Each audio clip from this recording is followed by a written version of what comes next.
afternoon, ladies and gentlemen. Guile here, and welcome to another Supreme Commander epic. That's right, it's going to be another long one, guys. So if you haven't got time to watch it, as always, feel free to bump it over into your watch later playlist on YouTube and catch it when you do have time. Sticking with the no intro, because we're trying to game YouTube to be a bit more generous with those impressions. It's not really happening, but viewer retention is up, so it's having some positive impact. I'm trying to replicate what I did a little while ago with that amazing settings game that jumped to about 170,000 views. Still haven't worked out how and why that happened, but we are doing our best to increase the circulation of the Sopcom goodness, and my own selfish reasons as well, promoting the channel. But hey, it is what it is. So what have we got this afternoon? Custom 6-man Phantom action on the cards this afternoon with an eclectic mix of Joes and Pros. Haven't done a Phantom in forever, which is not strictly true, actually. I did one not so long ago on the Patreon side of things. Interesting segue, guys. Why not check out the Patreon for $1 a month with lots of extra content, especially while they're in the holiday season, and it gets hard for me to properly commit to the cast every week here on YouTube and on Patreon because of well, the little reprobates I happen to share a household with. They just constantly need feeding and oxygen and just being kept alive. It's so selfish, but it is what it is, guys. I will try to my very best to keep the content coming, but yeah, there's like 13 casts up over on the Patreon already, guys, so check that out. But at the end of this cast, because you're going to want to see this, I'm sure. So the newbies out there who don't know what a Phantom game is, I'm sure there's a hell of a lot of you. You're screaming in unison, Guile, get on with it, explain. It's really very simple. It's completely different to every other type of Sopcom game that you might be used to. There are essentially 3 vested interests, and that is 2 Phantoms and a team of innocents. The team of innocents can win together by killing off the Phantoms. The Phantoms have to kill off all of the innocents and the other Phantom in order to be victorious. The Phantoms get a chunky, healthy resource bonus, which is what makes them just so deadly. And typically as well, the little kicker is that one of the innocents gets marked as a paladin, which gets a resource bonus. I don't know if it's all the way through or just early on, but it's pretty sizable and it'll give you a really good start either way. And that's just a little kind of a leveling tactic to level the field, if you will, between the innocents and the Phantoms. Wasn't always the way. Once upon a time, Phantom mod just had one Phantom that you had to worry about, and that was just it. But it's since evolved. You actually vote at the beginning, but everybody always votes for 2 Phantoms, and then it's you can also add a preference if you would rather be a Phantom or not, but you still don't know for certain. It's an interesting little mechanism. As you can see, everybody starts with pre-built bases to a certain degree, but you have to upgrade. I think they start with T2 mexes. That's generally the way it works. It might be T1, but I think it's T2. I've done an awful lot of waffling, so they could all be up to T3 already without any major difficulties there. But it's a solid start. Why? Because everybody starts on the same team. If you can check the vision there, you get full vision of each other's islands, and the way you identify the Phantoms, if you are one of the Phantoms, you want to know who the other one is, or indeed you're on the Innocents, you've got to find out who the big threats are. You look for someone who is building far more than they should be able to with the resources that are allotted to you. I put it to +4 sim speed to begin with, so that these guys can get set up, because it's sometimes a little while before hostilities kick off. Let's introduce our players. Up here at the 12 o'clock position, there's a million androiches. He's got that naming mod, just making life difficult by naming all of the support commanders after his main comm. Here he is. Well, he's somewhere in here anyway. He's gone Aeon in baby blue, but another leveling tactic. You can see all of the races get access to hive technology from the Cybran race. It's just a little balancing mechanism, because if you end up with one Cybran as the Phantom who gets a resource bonus and those awesome engineering stations which can really help you improve your productivity. I think that's the AC. Yeah, there it is. That can really help you improve your productivity. So in order to balance it out, they just give it to everyone. So there he is up at the top. It's not team at all. Player number 2 to his right, it's Anton Slavic. He's going UEF in Pontiff White. Already got some shoulder drones on board the comm, using a combination of hives and the UEF's own engineering stations there. To his south down here, we have somewhere in the water, there he is, none other than one of Sopcom's favourite pros. It's a Chief Jaguar 8 going Cybran in electric blue. 6 o'clock position down here. I'm going to scale back the speed slightly as we are getting deeper and more weapons are being produced deeper into this game. Over here, another Cybran. It's red one, and unironically going Ferrari red. Here he is concentrating on spitting out as many support commanders as possible. And to his left, another Cybrin, this time in lurid green. So the entire bottom half of the map populated with spiky space socialists. There he is. He's going lurid green. And last but not least, up at the top left in Halib orange, completing the diversity training program here at SOPCOM. Conscious bias training obviously having an effect. It's worst of all, and I'm sure he isn't. And he's going Seraphim. Good choice for this map, being as it's a largely sea map. This is incidentally the quintessential Phantom map. So check out where these guys are at, see if we can discern who the Phantoms are. It's pretty obvious.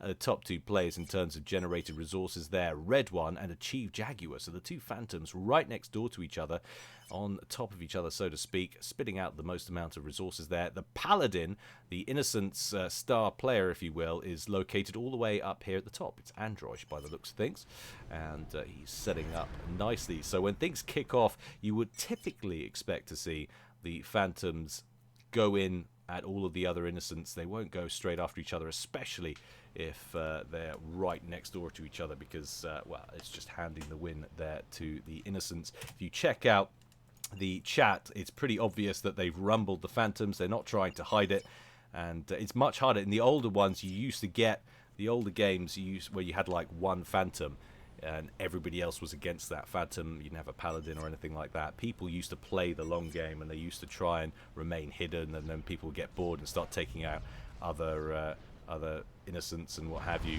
And that was sort of its own interesting aspect. But this is a faster paced game, so the Phantoms have to band together essentially, otherwise, initially early on, otherwise they're going to get squashed. But here we go. We've got some movement from Red One, and yeah, it looks like he has broken, and you can see he's broken with all of the Innocents, but he's still teamed up there with Achieve Jaguar. Achieve Jaguar, who is the highest rated player. If we take a quick look as hostilities really get underway between Drew and Red One, we take a quick look at global rankings, because it is important to a degree. Achieve Jaguar, star player for this particular game at 2300. Next highest rated there is Worst of All at 1600. And then we've got Android up at the top, the Paladin, he's a 1400. 1300 for the guy to his right, Anton Slavic, and Drew on 1000, and Red One at 900. The two least highest rated players kicking off hostilities here down at the bottom left hand side of the map. Although, if I understand correctly, I think Red One is a bit of a Phantom aficionado. He does play quite regularly, so that is probably why he's ended up with it, because you get the option early on. I'm not sure if I already mentioned it, but you get the option to say in the Phantom assignment whether you would rather be a Phantom. It's still not definite. You get to opt for a higher chance of being given that Phantom thing or not. I was always a bit of a coward and preferred not to be the Phantom. Because it's, you know, it's like playground stuff. I don't want to get ganged up on. Who wants that? Well, some people love it. People who can actually play the game. But this is not going well in the opening stages and the opening exchanges here for Drew. He's been forced back away from his island, and a huge quantity of Salems that Red One has amassed in very short order, just absolutely wiping Drew's main base off the face of the planet.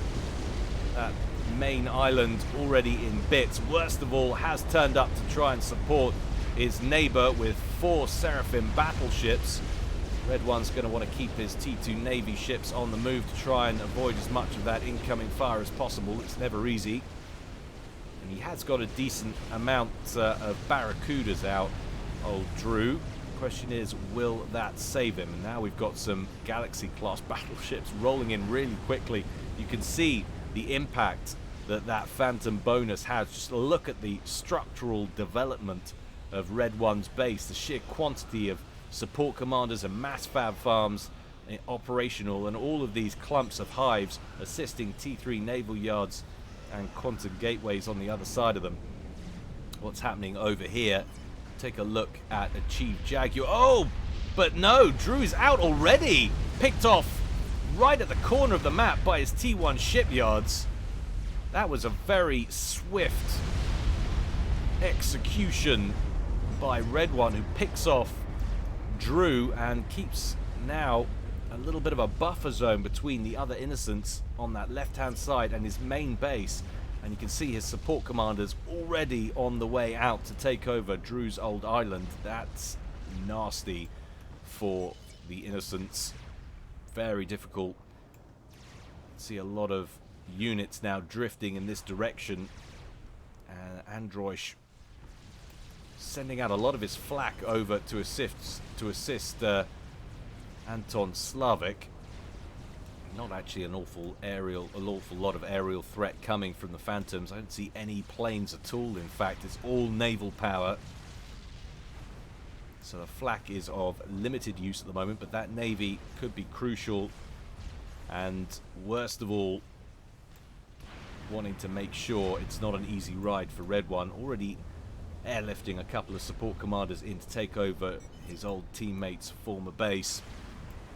He's got a little bit of time before those support commanders get there, but there's so many of them. I'll be amazed if worst of all manages to hold that island, especially with all of that naval pressure that's coming in from Red One's main island.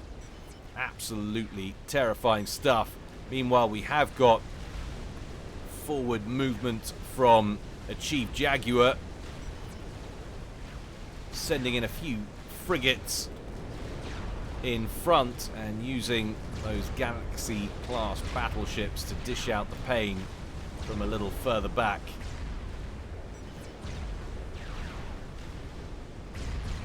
Ouch. Exodus-class destroyer picking off one of those frigates there.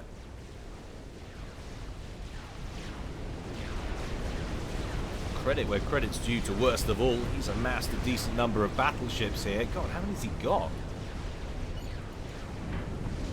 11 battleships in this area, and now he's starting to bring in sub-hunters as well, so this is going to be a little tricky for Red One. He's not going to breeze straight through them up towards worst of all's base. Androsh obviously thinks worst of all can hold Red One because he's redirected all of his naval units over to the inbound fleet from a Chief Jaguar. One of the nice things about these Phantom games, you get wonderful screenies, massive naval encounters.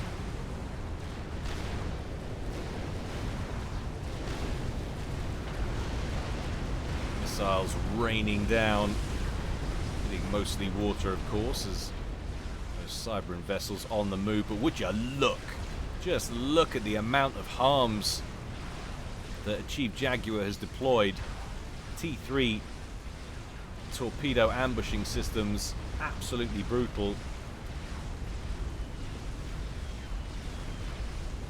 Loving the tool tips now. DPS 375.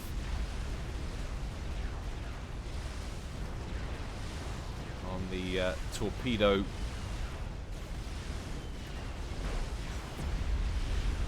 Support commander going pop over there. So worst of all has been driven off that island. One very badly battered support commander heading back away from the mainland, scooping a bit of mass on his way.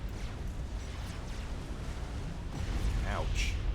Support commanders for Red One not faring an awful lot better as well. He's losing a few of them here to those Seraphim battleships of worst of all. Barracudas come in to join the fight. Gosh, that is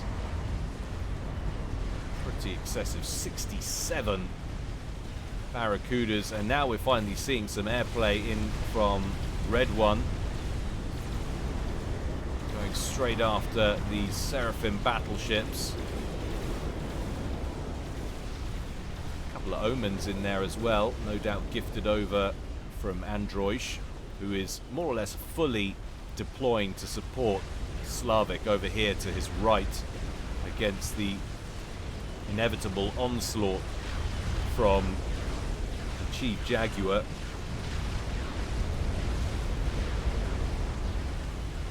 solid quantity of ASFs lurking at the edge of the screen there.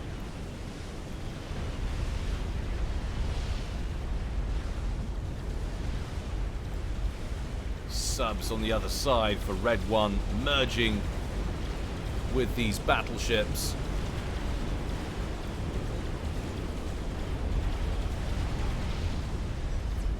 Every time I hear one of those, I still wish they would change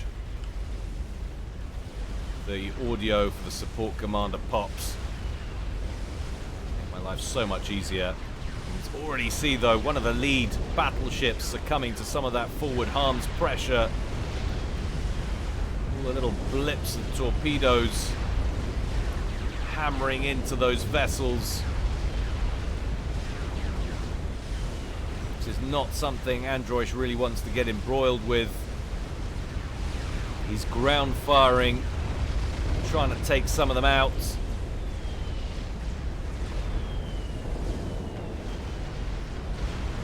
Get your fleet stuck in the middle of those and you really are in trouble. Worst of all though, losing support commanders in around the back of his main island as these barracudas come in en masse and start assaulting the shipyards.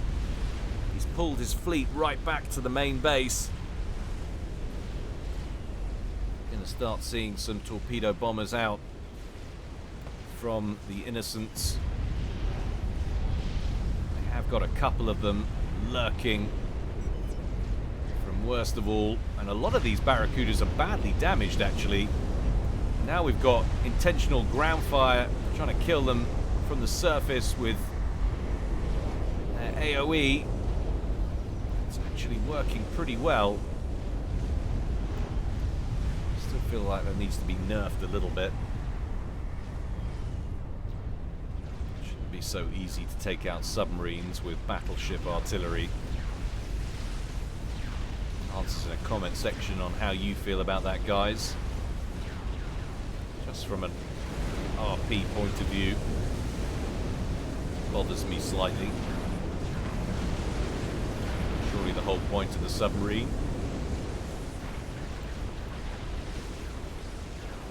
I suppose it will have other knock-on repercussions elsewhere. Massive wave of cormorants from a Chief Jaguar just clogging the skies above those navies of Slavic and Android. Android and Slavic responding with their ASFs. I think they really need to. There's so much flak, floating flak out there from Android. Should be able to take care of that without any major difficulty. Excuse me.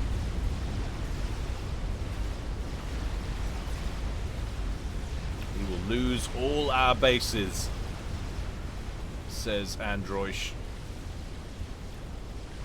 All our bases.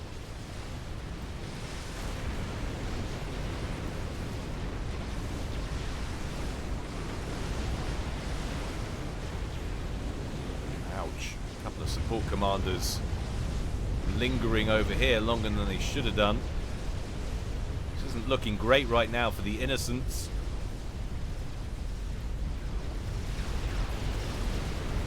Worst of all, not doing too badly, holding these guys back. Detected. Ooh, where's that come from? So that's a nuke out from the Seraph. Two of them out from the Seraphim battleships that are very badly damaged and near death. Are they going for the other naval vessels of Red 1? Certainly one is.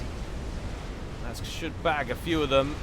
Very nicely done. Not as bad as I thought. The Galaxy class battleships have so much HP, those battleships. Managed to tank most of the blast. The other one has a minimal impact, picks off 2 or 3 mexes on that old island of Druze there, but otherwise doesn't make a huge amount of difference. You wouldn't have worked out going after the main islands. They're well and truly protected with SMD. Quick glance sees at least 3 loaded missiles from 2 silos there for Red 1. Now, can they snag these Barracudas? Can they kill off that T3 naval yard? Not really.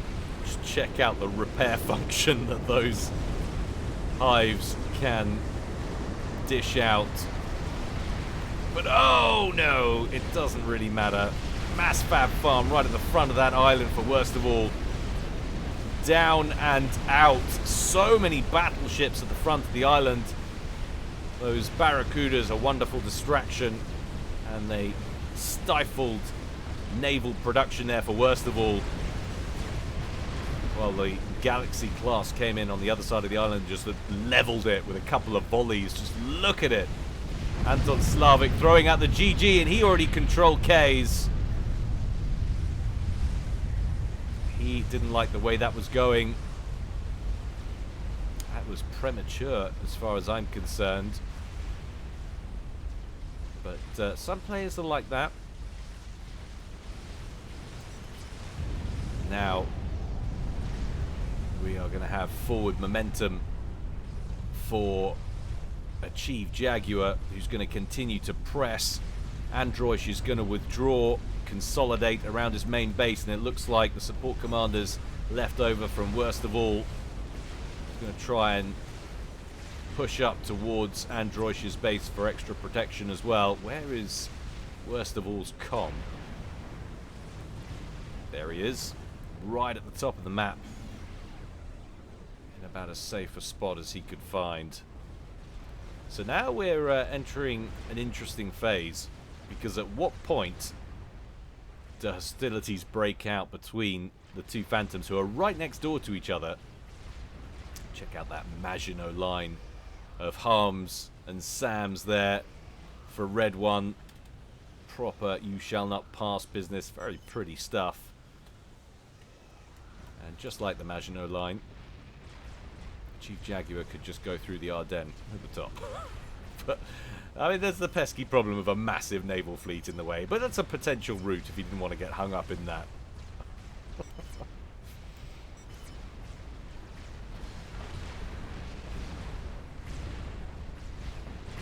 T3 mechs on the little side island down and out. Still 3 sub-hunters for worst of all lurking down here.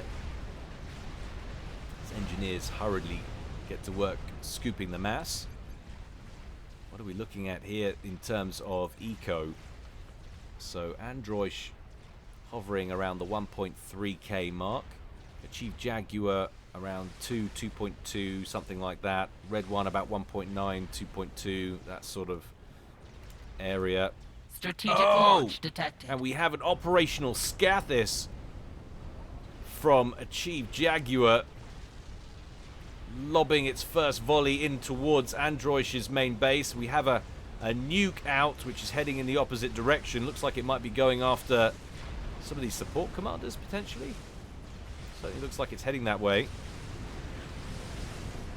First volley of Scathis fire weathered on Androsh's island. Second one inbound. That should pick up a couple of support commanders. Maybe 3 or 4, maybe 2. Not a huge win there. I guess he wanted to get it out before it got taken out by the Scathis. Drew, do you really need Scathis? Achieve Jaguar? Yes, we always need Scathis. Now this is hard, potentially, for everyone but Red 1. Red 1 set up almost on 2 islands now. Could do with getting a couple of other support commanders over here to build up. He could set up on 3, perhaps. That's going to give him excellent survivability going forward. But in the back of their minds, as always, constantly thinking, what is the other player about to do?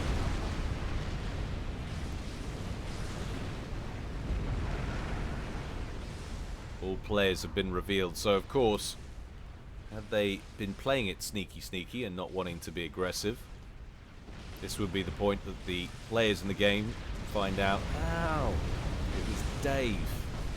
Dave was the Phantom. It's always Dave.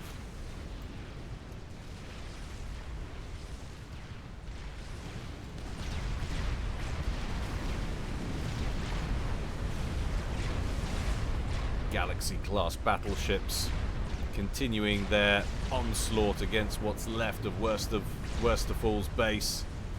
A few naval yards to its northeast.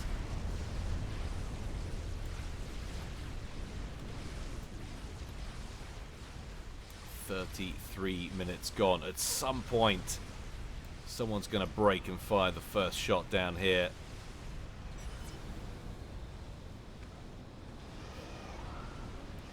Androsh, you're going to fight with your navy against the lesser threat? It's a red one. Red one. I wait a little. Your para make effect. So, everyone expecting Androsh to go Paragon. I do wish they would mod it so that when you're scrolling back through the chat, it doesn't automatically reset just because somebody says something. If any of the FAF developers are watching, do feel free to correct that. Just plain annoying.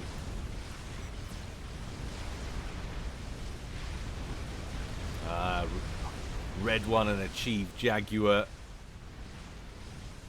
Tensions hotting up on the border.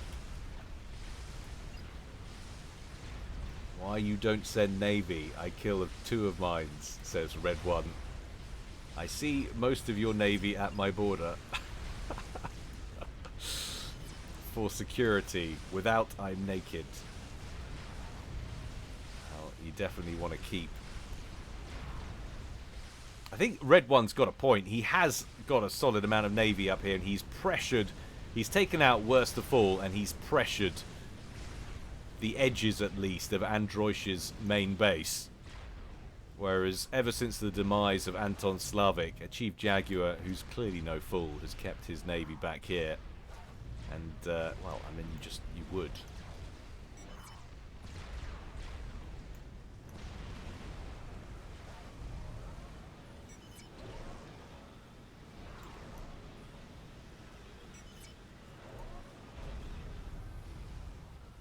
What on earth? What's that? Answer in the comment section below if you tell me what's going on with this Phantom mod where you have huge hives. Huge T3 hives, which are twice the size of a normal hive. They must put out ridiculous build power. That's bizarre. Is that in the main game, or is that just a Phantom mod thing? Answers in the comment section below if you can enlighten me to that one. But Red one's had enough of all of this loitering just down in the south, and he's sending a vast wolf pack north to join his battleship fleet over here. His battleship fleet that looks like it might be the recipient of some Scathis fire, which is making its way over there. Androsh trying to get Red one to break, with achieved by telling him he's sitting back and ecoing. Some truth to that. Like I told you 15 minutes ago, did you lose your mind?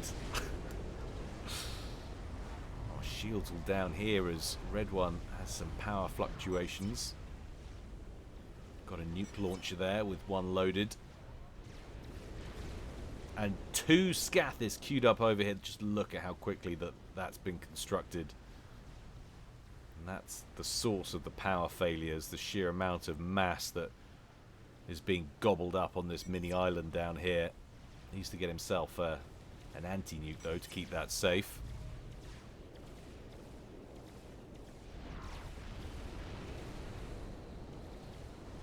Scathis retasked over towards Androsh's main island, which is just getting peppered right now.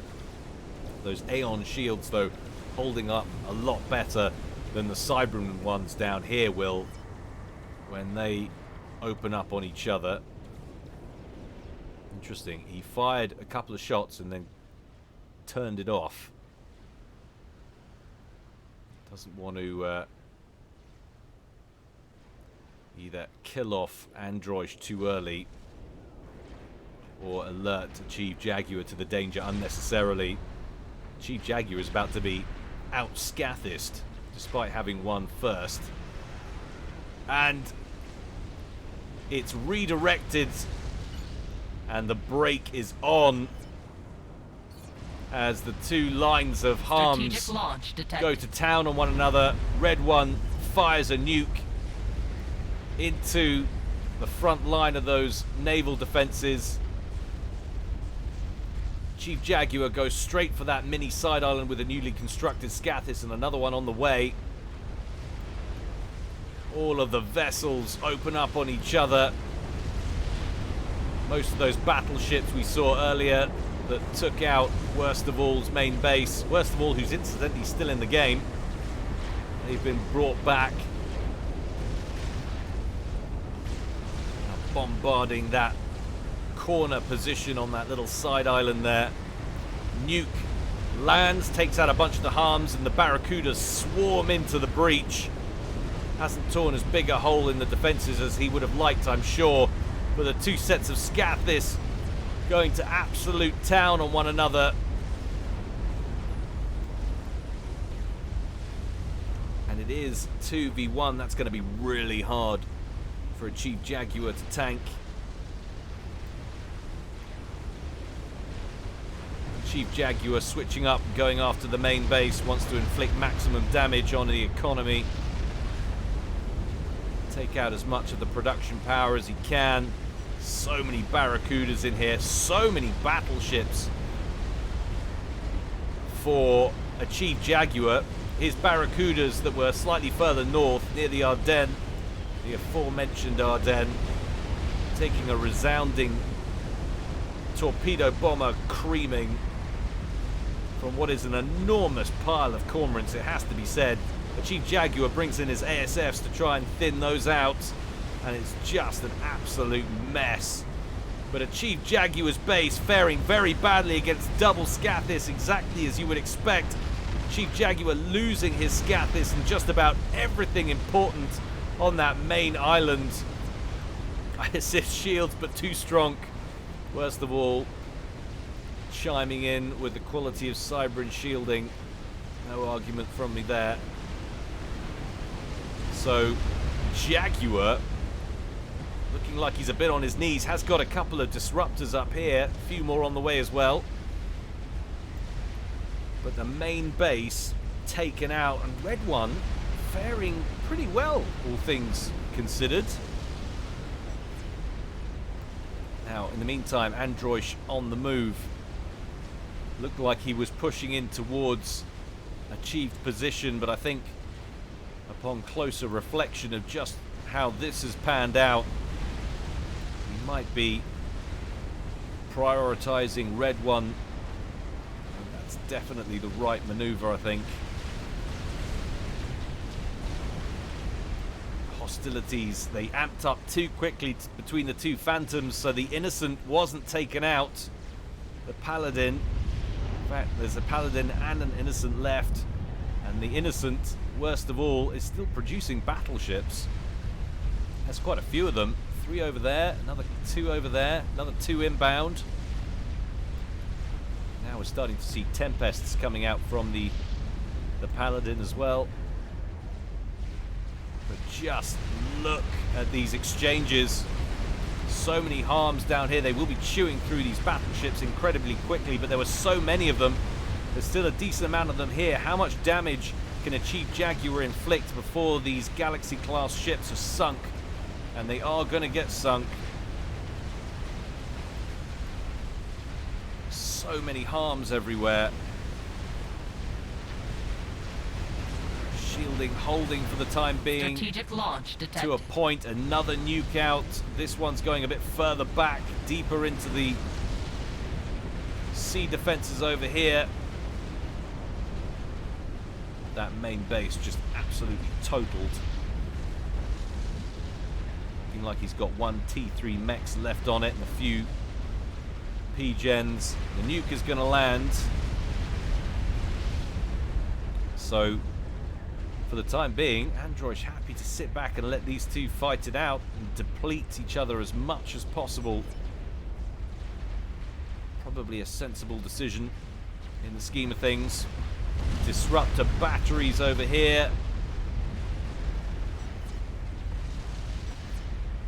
taking a kicking from the Scathis. Down goes the shield, and they are now completely undefended. That's going to be the end of that little artillery position also.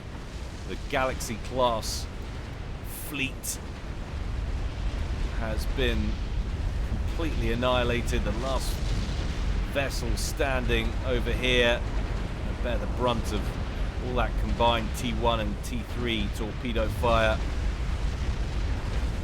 To the bottom with you.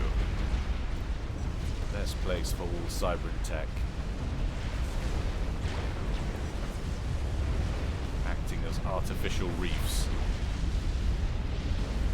Always the best decision.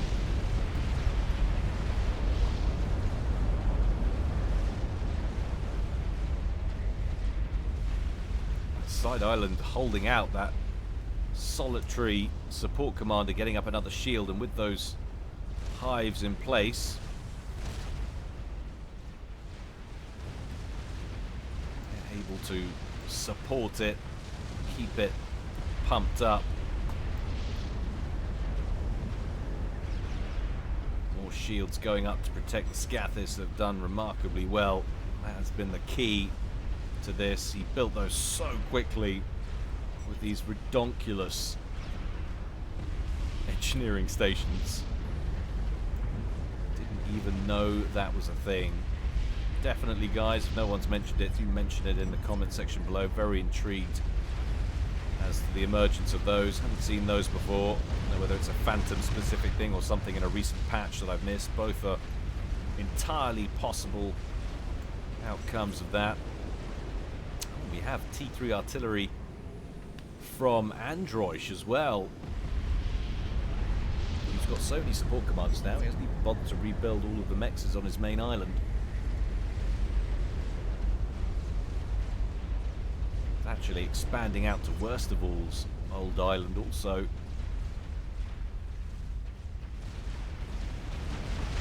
So many support commanders down here, and they're just spamming harms down. There is still forward pressure in towards this island. Strategic launch detected. Another nuke out. Where's that going?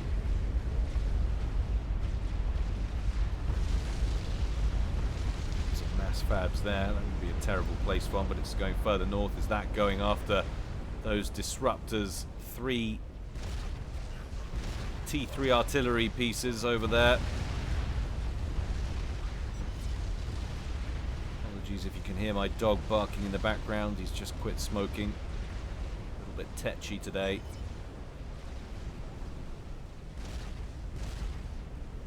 And that will be the end of that threat for Red One, who's playing like an absolute boss for a 900, has to be said.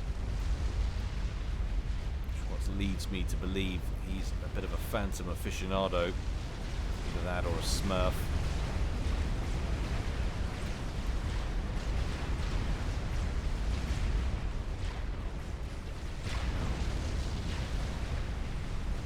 So many battleships, more being produced by the minute. Just look how quickly they are produced. This is at 0 time, incidentally, guys, so to give you an idea how quickly those battleships are being produced. Faster than an unassisted frigate.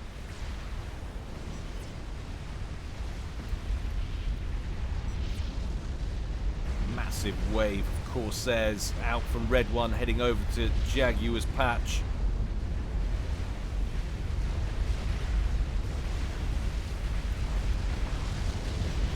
But all the time this is going on, of course, the innocents are building up. Worst of all, up to about 300 mass per tick. And look at Androish. Androish now essentially pulling in about the same eco, maybe more. He's outstripping the Phantoms now. Another nuke out from Red One, going after the support commanders. Fortunately for Jaguar, he decided to bring those north after that launch instead of Strategic launch instinctively detected. just taking them back towards the island. But will they get far enough away from the blast to be saved?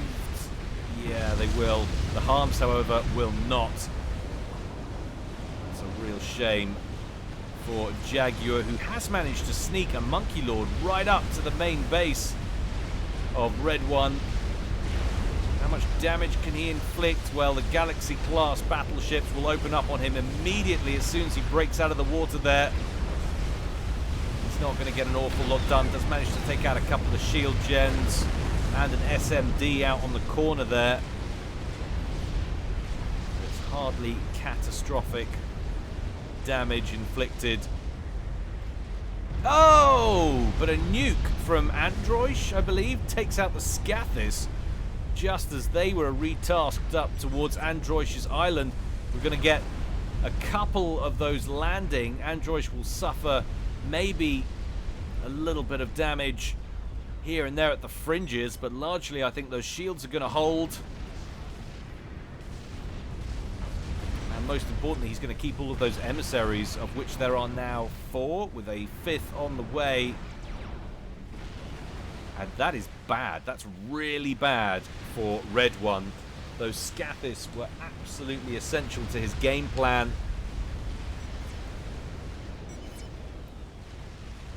Didn't manage to get or hold SMD on that side island. And as a result, he is now going to pay for it. And have they ceased hostilities? They have. They've re-teamed up. So the conflict between Chief Jaguar and Red One, the two Phantoms, temporarily on hold after that nuke. It's amazing. It's amazing how it affects the geopolitical status of the Phantoms and how they view each other. That nuke, that changes absolutely everything. Red One shifting all of his forces away from Chief Jaguar. He had a couple of Monkey Lords pushing up towards the main island, and now Chief Jaguar starts the monstrous, laborious task of rebuilding. There are emissaries up here, of course, that could stop him doing that, but I think they're probably trained on Red One still as the bigger threat. First target will be Drew's old base as we approach the 50-minute mark in this one. Still Strategic 4 launch players detected. in the game. Another nuke out. Where from? Should be sailing across. There it is. So out of those boats from worst of all, those ships, in towards Red One's main base. Has he got SMD left? We saw that one on the corner go down to Chief Jaguar's Monkey Lord. But there is one there, and it's being assisted like crazy, but it's only just been produced, and it's not going to be long for this world. Boom! That's a huge gaping hole in Red One's production efficiency and its capacity. Down. Down, diggy down.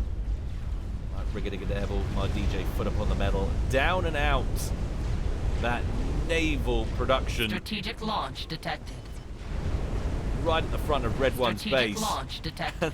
That's prompted a more comprehensive launch from worst of all, whose Strategic launch vessels are detected. under attack from cormorants there from Red One. He doesn't have any ASFs of his own to speak of. He's got some torpedo bombers up here, but he's going for an all-out nuclear attack on Red One's Strategic main launch base. detected. And as we saw before, the only SMD he managed to get up that was still loading was on that front line and went up in that last blast. So both of these are going to land. The nuke launcher gets taken out as well. Red One taking a battering here at the 51-minute mark. How significant will that be? And he also manages to spare one for a Chief Jaguar who was just getting going. Oh my god, that's like 6 or 7 support commanders, a Quantum Gateway, a ton of hives that went up with that blast. Just wow. What was that? There's too much going on. Support commanders for Androish under fire on worst of all's original starting island. So much inbound battleship fire, but they are not Strategic likely to launch break through detected. to the main base. There's too many vessels from Android lurking nearby, and all of these Seraphim torpedo bombers Strategic launch detected. just blitzing individual battleships. Another double nuke launch out from Android. Both of them heading over towards Jaguar's position. Is he trying to clear out the harms, of which there are many, remember? They've been in position since the players first broke. Just check out the amount of tempests that Android has produced. Ridiculous amounts of firepower just lying in wait. They're happy to sit back. They've muted the standoff tactics from Red One.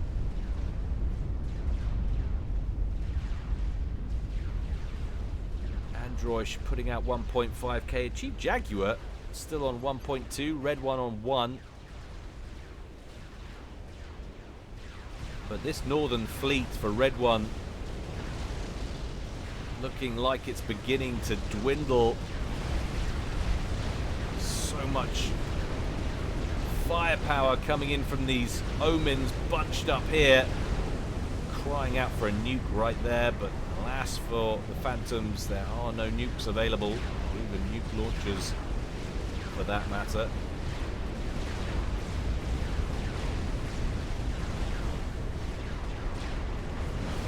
In they come, single file, in they come to absorb huge quantities of weaponized plasma. Chief Jaguar trying to get set up on that side island once again where the disruptors were originally located, and someone quits out, one of the Phantoms, and it's a Chief Jaguar. He knows where this game is going. He quits out, leaving Red One all by his lonesome, and this is now massively going in the Innocent's favor. Then he's never going to be able to hold all of this. It was Jaguar who broke. Is he talking about initially? Chief Jaguar, good game, have fun. Interesting, Drew, who's been watching this whole time, first one to get ejected, of course, from that bottom left island, had said to Android a while ago, why don't you fight? Well, because he was waiting to get to this situation, which is now perfectly in his favor.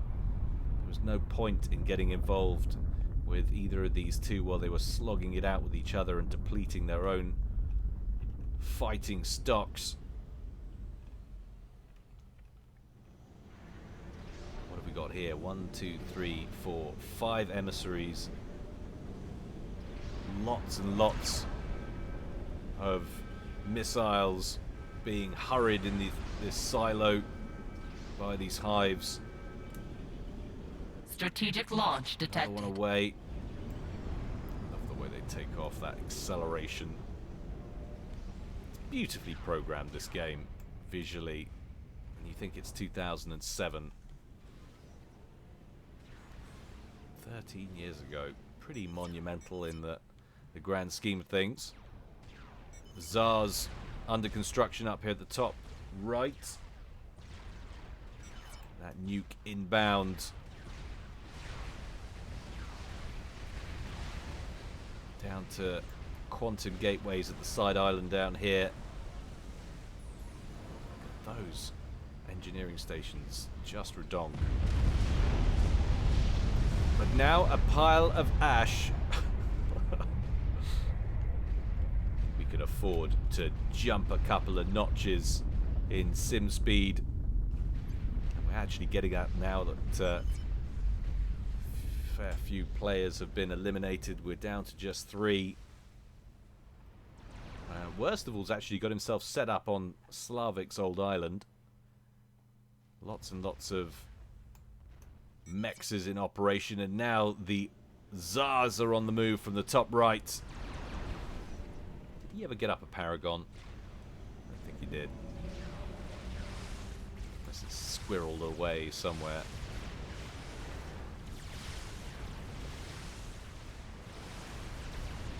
Strategic launch detected. 4 Monkey Lords pushing northwards towards Androsh's base. Another nuke out. just slowly picking holes in the defenses with nukes. Where's he going with that one? Where is he going with that one? Oh, so he's just preventing support commander production all rounds, going after all of the gateways he can find with the nukes. It's now virtually impossible, I'd say, for Red 1 to get a new base set up. Torpedo bombers for Sevastopol, going after those monkey lords that make landfall and promptly get eviscerated by those tempests, leaving just one monkey lord that didn't make landfall to get well and truly torped into oblivion. Strategic launch detected. Nuke picks off a couple of support commanders down there. Another one out from Sevastopol. With him it was hard, now it's impossible. Talking about the Chief Jaguar skipping out. To be honest, I think it was probably beyond the pale. But an all-out attack is being issued, I think, because Red 1 knows it is more or less a done deal. He's sending in his fleets. Got something like 500,000 mass and didn't build an SMD.